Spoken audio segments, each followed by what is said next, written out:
ज्यांच्या हस्ते आपण माणिकडो बिबट निवारा केंद्राचं विस्तारीकरणाचं भूमिपूजन केलं ते आदरणीय शरददादा सोनवणे, आपल्या तालुक्याचे नवनिर्वाचित ते आमदार आहेत, आपल्या विभागाचे खासदार डॉक्टर अमोल कोल्हे यांचे बंधू राजाभाऊ, या जुन्नर वन विभागाचे DFO IFS officer Amolji Satpute, व्यासपीठावर उपस्थित सर्वच मान्यवर, इरिगेशनचे आदरणीय हंडे साहेब, इथे उपस्थित खामगाव माणिकडो परिसरातले अनेक ग्रामस्थ आले, इथे अनेक गावचे सरपंच, जुन्नर शहराचे नगरसेवक उपस्थित आहेत, सर्व पत्रकार, आदरणीय आपल्या राजहंस मॅडम, आदरणीय चव्हाण साहेब, वन विभागाचे सर्व अधिकारी आणि माझे सर्व पत्रकार बंधूंना, या विस्तारीकरणाचा जो प्रवास आहे 2018 सालापासून चालू झाला आणि त्यानंतर माणिकडोच्या डॅमच्या इरिगेशनची ही जागा स्थलांतरित करण्यामध्ये आपल्याला खूप अडचणीला सामोरं जावं लागलं. त्याचा ओझरता उल्लेख इथं सातपुते साहेबांनी केलेलाच आहे.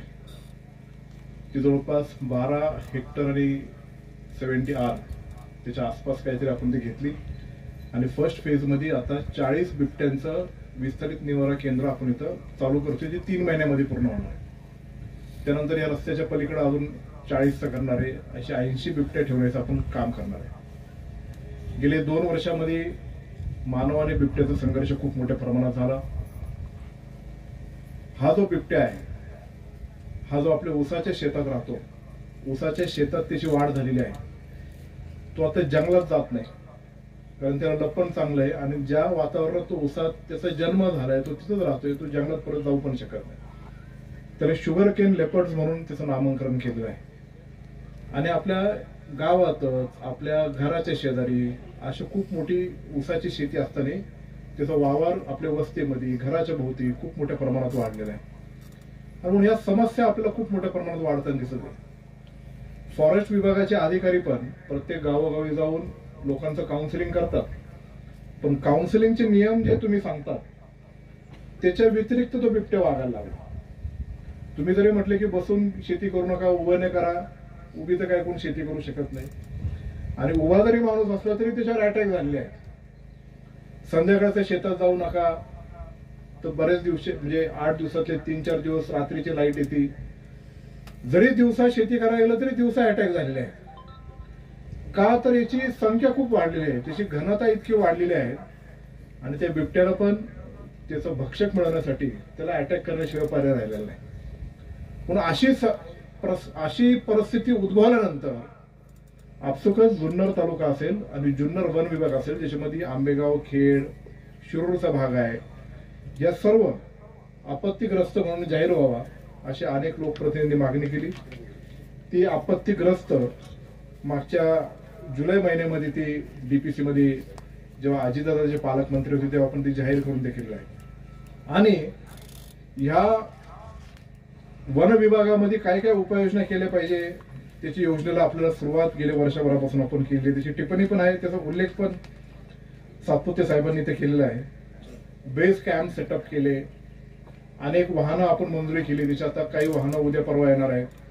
त्याच्यामध्ये ट्रॅप कॅमेराज असतील, ड्रोन्स असतील, त्यामध्ये रोप्स असतील, नेट्स असतील, ते मंजूर केले होते.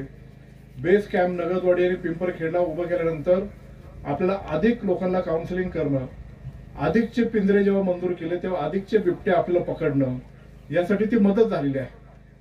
पण पकडलेल्या बिबट्याचं काय करायचं हा खूप मोठा प्रश्न होता. इथली कॅपॅसिटी फुल झाली.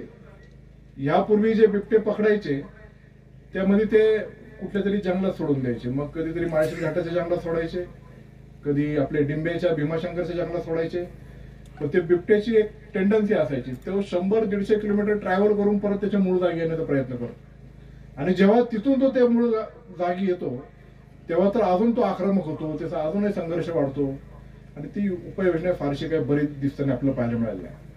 म्हणून जिथे जिथे अटॅक झाले तिथे सरसकट जे काय 5-6 बिबटे असेल तिथं पकडायचे, DNA सॅम्पलिंग करून त्या बिबट्या तर धरून ठेवायचाच, पण इतर त्याच्यावरचे बिबटे ते पण पुन्हा सोडायचे नाही. असं करत करत असताना बिबट्यांची संख्या पकडण्याची पण खूप वाढली. आता आपण ट्रान्सलोकेट करतोय जवळपास 70 ते 75 बिबट्या. त्या ट्रान्सलोकेशनचं सीझेडची परवानगी आता अंतिम टप्प्यामध्ये आहे, ती पण आपल्याला मिळेल. आणि जेणेकरून इतर जे सँच्युरीज आहेत, इतर जे फॉरेस्ट आहेत, इतर जे जंगल आहेत, जे हजारो शेकडो किलोमीटर दूर आहेत, तिथं आपल्याला ते 75 बिबट्या आपण जिथं घनता जास्त आहे, जिथं हॉटस्पॉट जास्त आहे, तिथे आपण सरसकट पकडून ते करण्याचं काम गेले 6 महिन्यापासून ते आपण करतोय. अशा अनेक गोष्टी आपण पुढे जाऊन ह्या बिबट्यांच्या बंदोबस्तासाठी करतोय. आता दिवसा लाईट पाहिजे. दिवसा लाईट आपत्तीग्रस्त झालं, तुम्ही सगळी प्रपोजल केलं तर एमएससीबीला काय लगेच देणं काय शक्य नाही.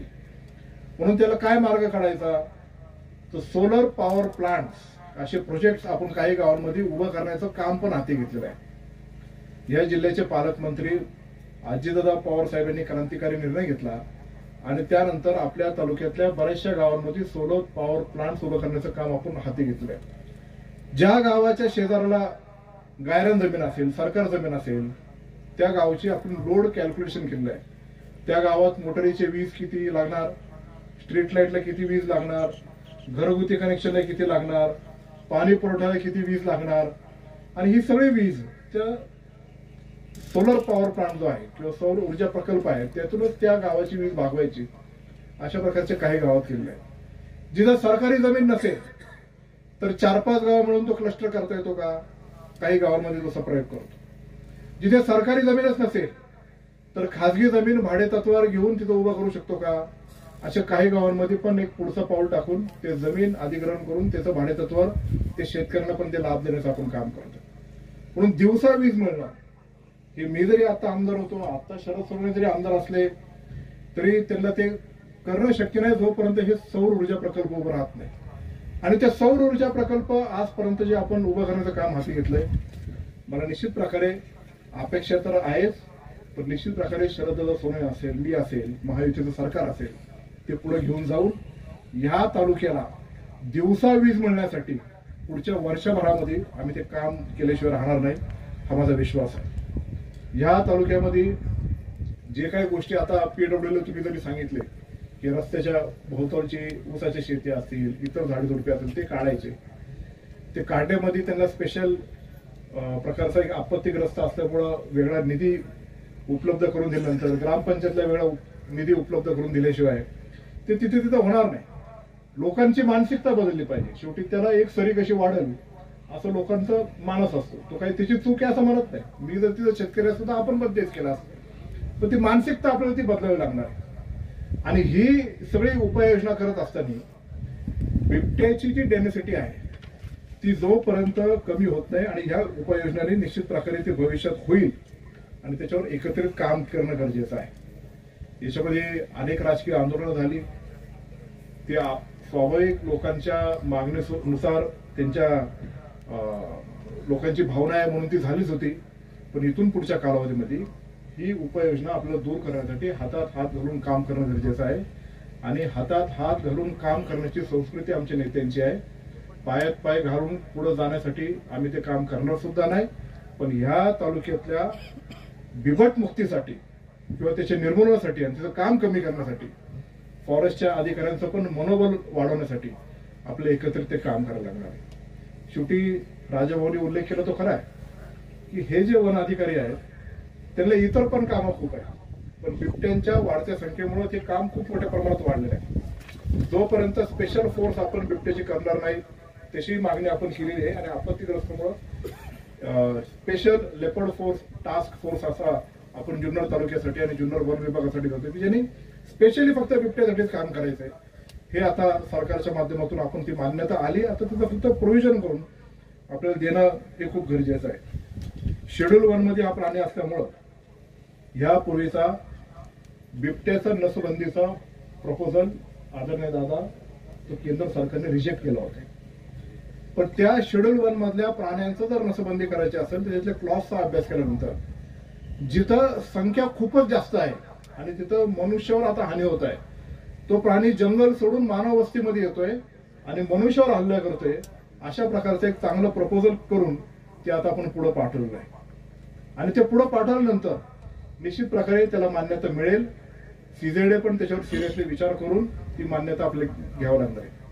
आता या सगळ्या मान्यतेसाठी केंद्र सरकार जरी भारतीय जनता पार्टीचा विचार जरी असलं तरी ह्या विभागाचे खासदार अमोल कोल्हे आपले केंद्रात प्रतिनिधी आहे आणि म्हणून त्यांच्या कानावर घालून त्यांची मदत घेऊन आपल्याला तिथं काय करता येईल ते केलं पाहिजे। माझं तर मत असं होतं की चव्हाण साहेब, जर आपण ही कार्यक्रम सॅटर्डे संडेला धरला असता आणि खासदारांची पण वेळ घेतली असती तर त्याच्यामध्ये अधिक गतीने आपण पुढे चांगल्या पद्धतीने हा कार्यक्रम फलित नेला असता। पण तरी काय हरकत नाही, हा कार्यक्रम जेवढा लवकर घेऊ तेवढं गरजेचंच होतं, कारण हे लवकर काम करून लवकर पूर्ण व्हावं। नसबंदीचं तुम्ही सातपुते साहेब सांगितलं की 47 मादी बिबट्यांचं तुम्ही नसबंदी करणार आणि ते आता वाढवतात 115 पर्यंत, पण मादी बरोबर एखाद्या नरची पण करा, एखादा चावट नर असला का त्याचा बंदोबस्त आपण केला पाहिजे।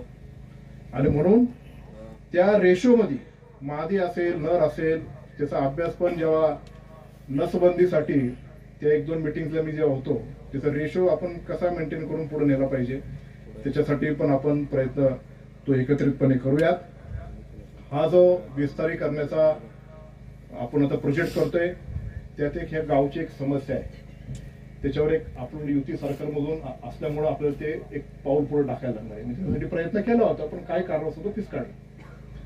ह्या इरिगेशन कॉलनीच्या हे इरिगेशनची जागा आहे तिथे एक कॉलनी आहे, ती इरिगेशनची कॉलनी आहे। त्या कॉलनीमध्ये माझे जे बांधव राहतात सगळे त्यांच्यावर काही ना काही अनधिकृतपणाची इरिगेशन अधिकाऱ्यांकडून कधी कधी टाच येते, कधी कधी नोटीस येते। आता त्यांना हे नोटीस पाठवणे बंधनकारक असतं। माझं मत असं होतं की बिबट निवाराचं विस्तारीकरण करत असताना ती जी जागा आहे तिथे पण आतापर्यंत राहणारे जे लोक आहेत, आतापर्यंत ज्यांची जी दुकानं आहेत त्याची हितंभूत माहिती ग्रामपंचायतकडे आहे, त्याची हितंभूत माहिती इरिगेशन कॉलनीकडे आहे। या सगळ्या लोकांना एका ठिकाणी एका कॅम्पसमध्ये एक बिल्डिंग उभी करून त्याला पण सरकारचा पैसा खर्च करून त्याला अधिकृत स्टेटस दिलं पाहिजे, म्हणजे त्यांना आणि त्यांच्या पुढची पिढी असेल त्यांच्या प्रति पण ही अनधिकृतपणाची टाच येणार नाही, ते मन मोकळ्या पद्धतीने राहतील। आणि ती केल्यानंतर उर्वरित जी इरिगेशनची जागा आहे तिथं पण लोकयुक्तसाठी किंवा असं गृहीत धरा की अजून संख्या वाढवायची बिबट्या निवारा केंद्राची, ती आपल्याला वापरता येईल। अशा प्रकारचं ते ग्रामस्थांबरोबर चर्चा करून तो प्रोजेक्ट जर पुढे गेला तर त्या लोकांसाठी तो खूप अत्यंत चांगला ठरेल। बिबट सफारी इथं आंबेगाव जिथं होणार आहे तिथे डीपीसीतून 1.5 कोटी रुपये मंजूर झाले, नंतर महायुतीच्या सरकारने त्याला 80 कोटी रुपये दिले। आता CZAच्या परमिशन अवेटेड का झाली सुप्रीम कोर्टची बात। हा, आता त्याच्यात सुप्रीम कोर्टने पण एक निर्णय घेतलाय की CZAचे जेवढे परमिशन आहेत ते सुप्रीम कोर्टच्या मान्यतेशिवाय ते पुढे न्यायचे आहे। कारण काही ठिकाणी CZAने काही जंगल रिसॉर्ट्सला अशा परवानग्या दिल्या की ज्याच्यामध्ये वृक्षतोड खूप झाली आणि काही वृक्षप्रेमी जंगलप्रेमी लोकांनी त्याची तक्रार केल्यानंतर सुप्रीम कोर्टने पण त्याच्यामध्ये एक वेगळं दालन केलं की ज्याच्यामध्ये अधिकारी बसून त्याची सगळी तपासणी करतात। तर ते सुप्रीम कोर्टच्या पण ऑर्डर एकदा झाली तर ते बिबट सफारीचा मार्ग हा निश्चित प्रकारे मोकळा होईल आणि बिबट सफारी उभी राहील। हा निवारा केंद्र आहे आपण उभा करतोय, पण माझी सरकारच्या प्रति ही पण मागणं असणार आहे आणि तुम्हाला पण सांगायचं आहे की जिथे जिथे हॉटस्पॉट्स आहेत त्या हॉटस्पॉट्स मध्ये जास्त जे अटॅक्स होतात तिथं आपल्याला ते बिबट्या सरसकट पकडल्याशिवाय आणि ती इथं आणून ठेवल्याशिवाय किंवा ट्रान्सलोकेट केल्याशिवाय तिथली समस्या मिटणार नाही।